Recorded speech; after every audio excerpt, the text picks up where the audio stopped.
In this video, we're looking at rate laws.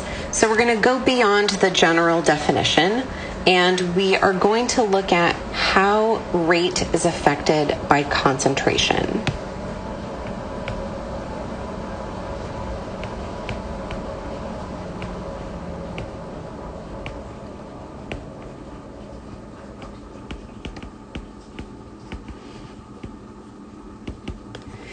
And the rate law can include any of the reactants,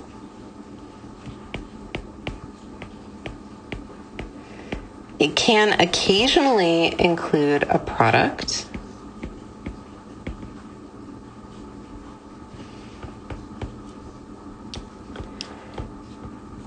and I said any of the reactants. It may not include all of them.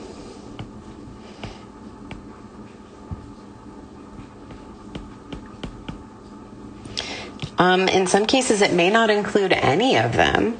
So the basic structure for how we report rate laws, I'm going to give you a generic reaction that is A plus B turning into products. And when we report a rate law, there's a rate constant. And I think I have said many times, second semester general chemistry is the semester of the letter K. So we use a lowercase fancy k for the rate constant. And then the concentration of A will be to some power. I'm going to use M as the generic here, times the concentration of B to some power. I'm going to use N as my generic. So lowercase fancy k is the rate constant. M is the order of the dependency, in this case with respect to A. So because it's the power for the concentration of A. And then N is the order of the dependency with respect to B. And then I'm going to put this in here. You'll see it applied in some of the practice problems. If you're asked for the overall order of the reaction, you just add up those powers for the dependencies. So M plus N would give us the overall order. So the thing about rate laws, they absolutely must be determined experimentally. So let's put this down and make sure it's really emphasized. Must, underline, be determined experimentally.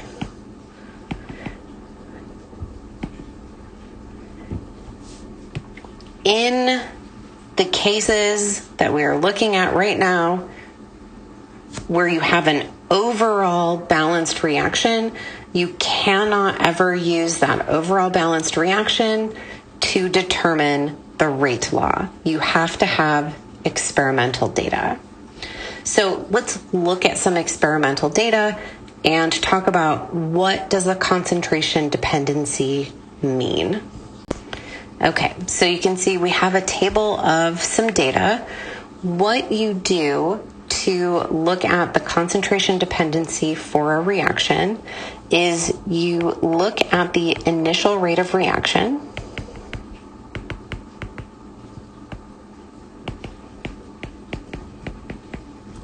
for several iterations.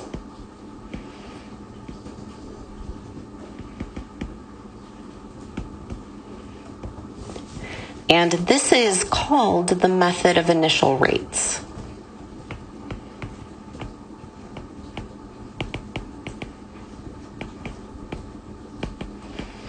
So our data table only has 3 trials or 3 experiments. If you were doing this for real, you would have many, many, many more.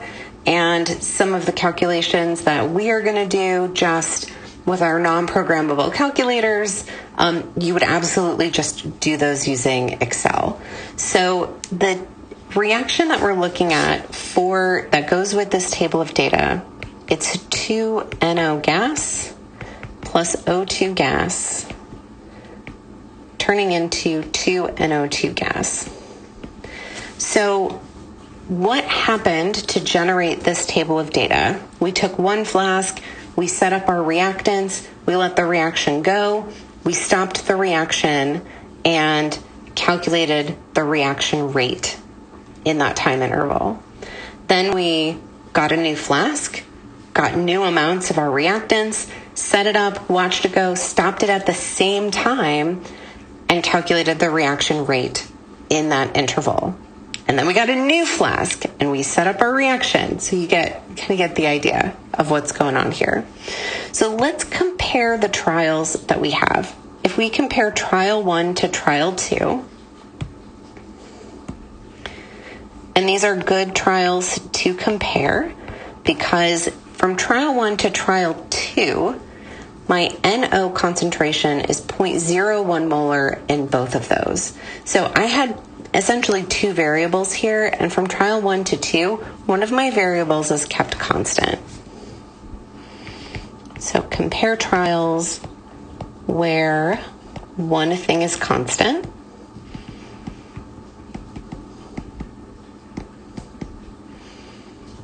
Or I guess it's possible you could have three reactants. We'll say only one thing changes is really what we want here.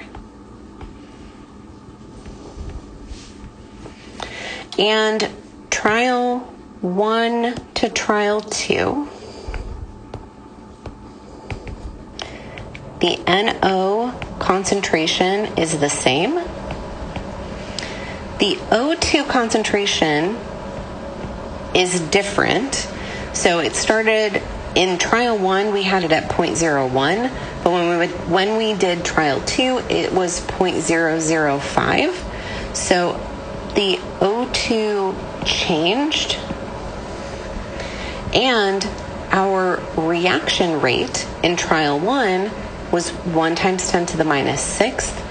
In trial 2, it was 0.5 times 10 to the minus 6th. So we changed a concentration and the reaction rate changed.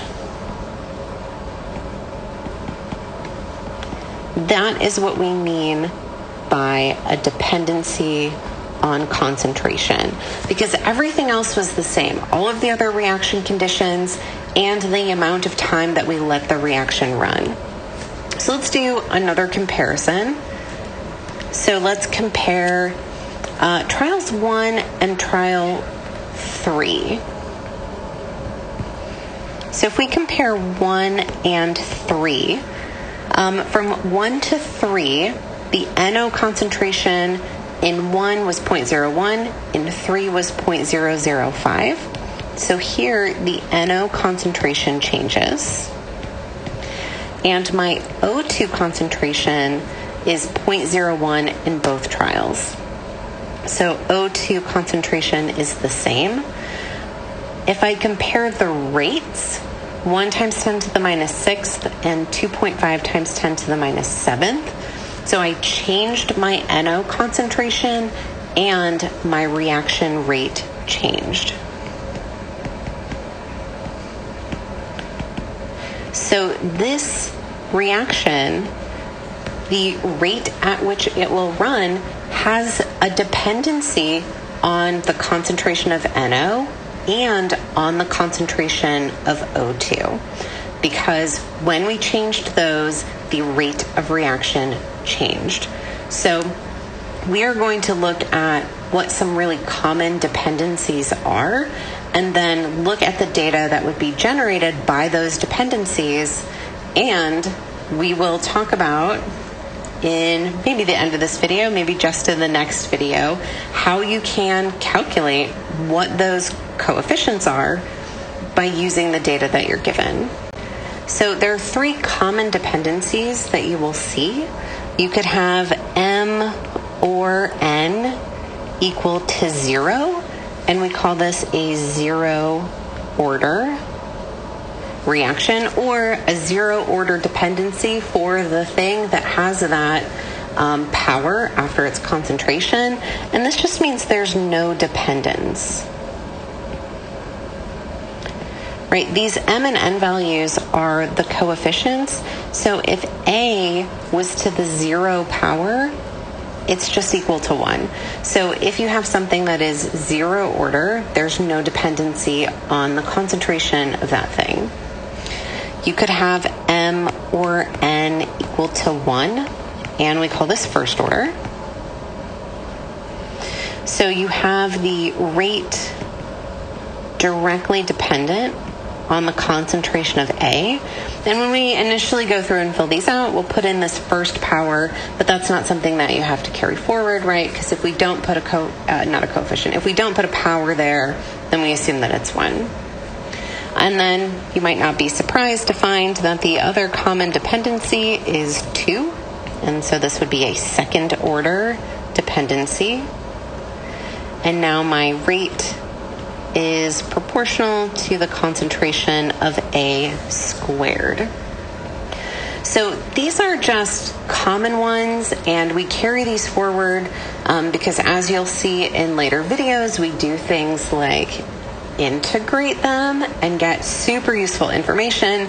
Now, I promised no calculus. I'm not going to make you actually do the integration yourself, but it is possible to do and get some really cool information.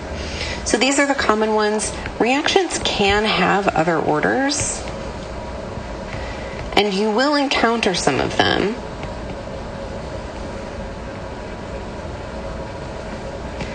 And those orders can be fractional. So what I really mean here, let's list some explicit examples. I mean m or n could be equal to 3, 4, 1/2, 3/2, 1/3. It could be equal to -2, which just means it goes in the bottom of your fraction. But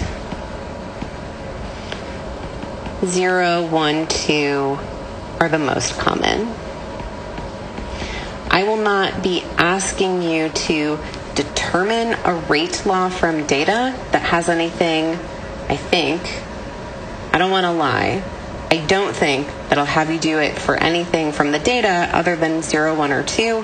I can't speak for any practice problems that you pick up elsewhere, but when we do things like mechanisms, you might see these other orders pop up because of the manipulations that we have to do. Okay, so let's look at some generic examples for each of the common orders. So this data table, my generic reaction is just A turning into some products, and I have 3 trials. In trial 1, the concentration of A was 0.1. Trial 2, concentration was 0.2. Trial 3, concentration was 0.4.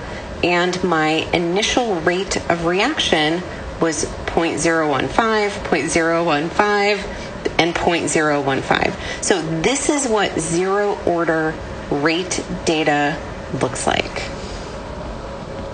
So 0 order equals no dependency. We changed, let me make sure I spelled dependency right.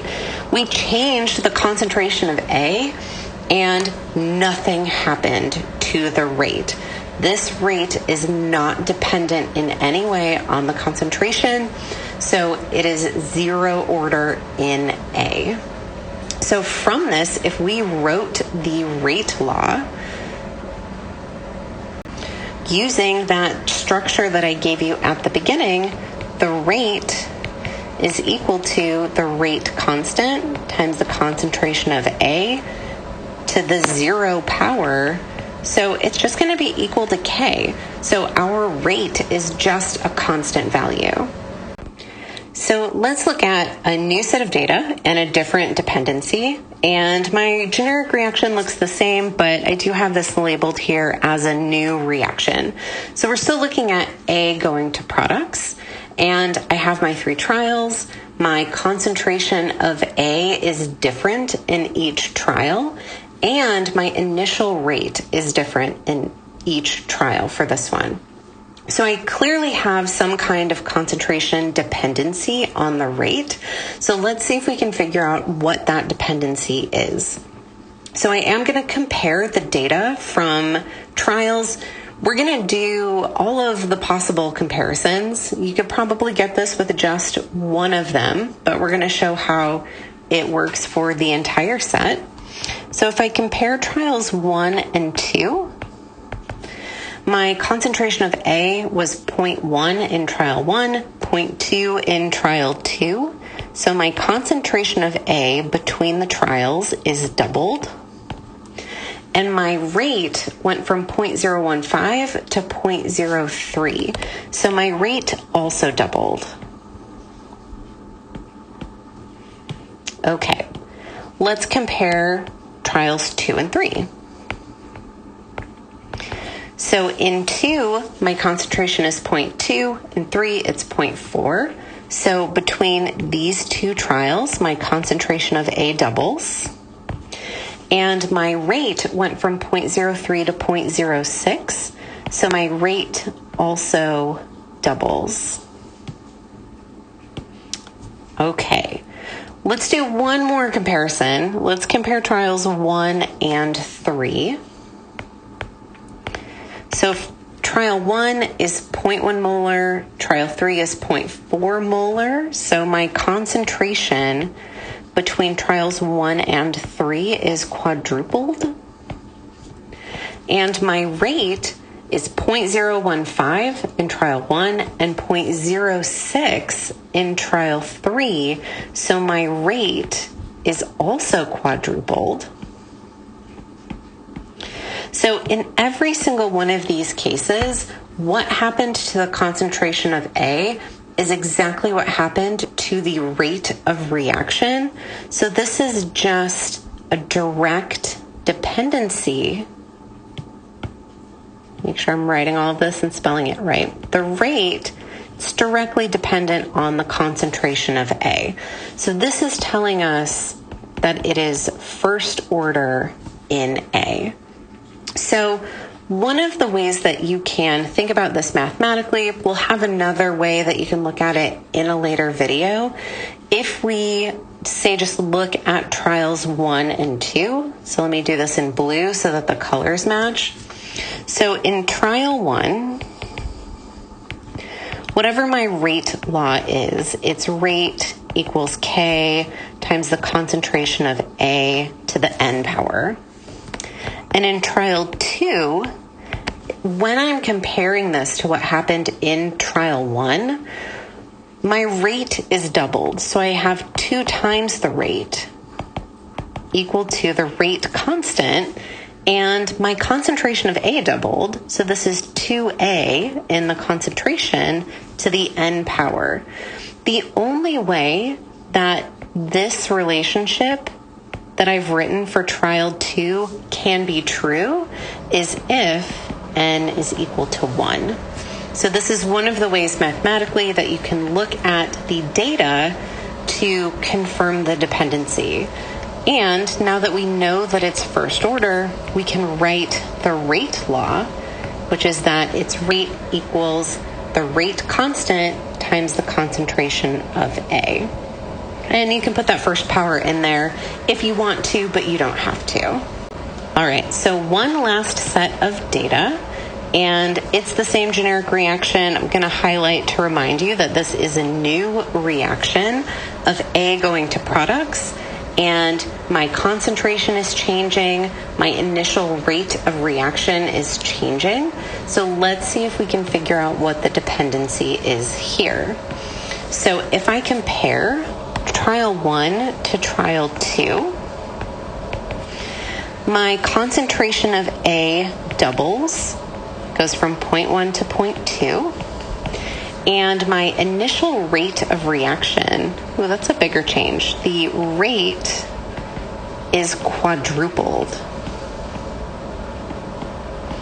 So obviously not the direct dependency that we saw in the last set of data. I've got a doubling of concentration and a quadrupling of rate.